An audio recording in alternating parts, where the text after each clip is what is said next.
I find myself chasing that adrenaline rush, just this need for speed. The first time I put the goggles on, I just fell in love. It's connecting your equipment with your body and experiencing that adrenaline.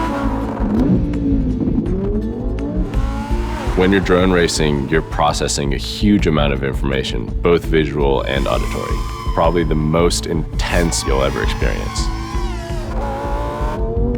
When you're driving fast, nothing else matters. And that's really the same experience I get with the drone. The drones are capable of going 0 to 80 miles an hour in under a second. We have a thing called an OSD, which is an on-screen display.